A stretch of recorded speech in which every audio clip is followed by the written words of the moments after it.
Reggae artist Jahmiel was trending over the weekend when this video of the artist being baptized made the rounds. Brother Jahmiel Foster, do you pledge to serve the Lord in spirit and in truth and in holiness for as long as you shall live? If so, kindly say, yes, I do.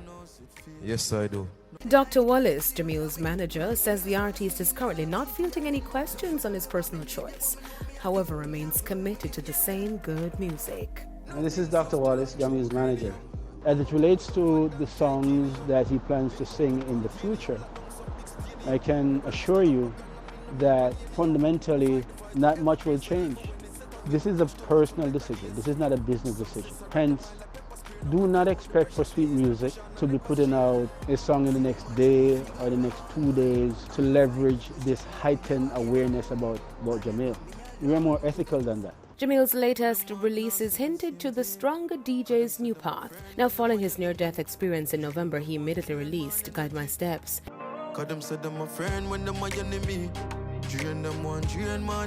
followed by a slew of motivational songs like Too Late, True Friends, and Never Give In, which was released 2 days before his full commitment to God. Jahmiel is currently in Gambia for an upcoming show on the weekend.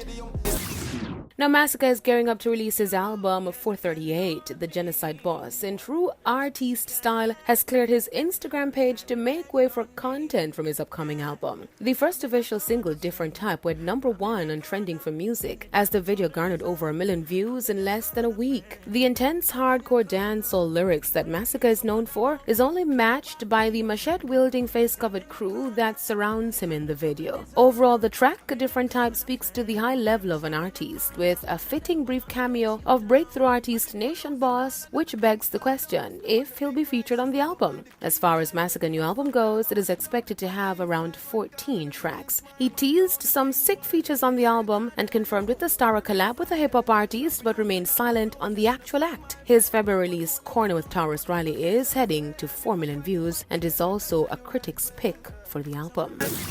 Now, Megan Thee Stallion and DaBaby lead the BET Awards with 7 nods each. BET nominations are out and fans are elated to see their faves in the running, and even more so that the show will return this June with a live audience. According to BET's Connie Orlando, they were excited to bring culture's biggest night safely back to Los Angeles. Now, on a high was Megan Thee Stallion, as she got the nods for Album of the Year for Good News, Best Female Hip Hop Artist, Video of the Year for WAP, with double nominations for Viewers' Choice Award and Best Collaboration. Now, DaBaby, who ties with Megan, has been given the nod for Best Male Hip Hop Artist, Viewers' Choice Award, and Album of the Year for Blame It on DaBaby. Now, he sees 4 nominations for Best Collaboration for Rockstar with Roddy Ricch, For the Night with Pop Smoke and Lil Baby, Cry Baby with Megan Thee Stallion and What's Popping with Lil Wayne, Tory Lanez, and Dark Harlow. Cardi B and Drake follows with the second most nominations, 5 each. It's gonna be a big night for black music. I'm Daedran reporting for E! Prime.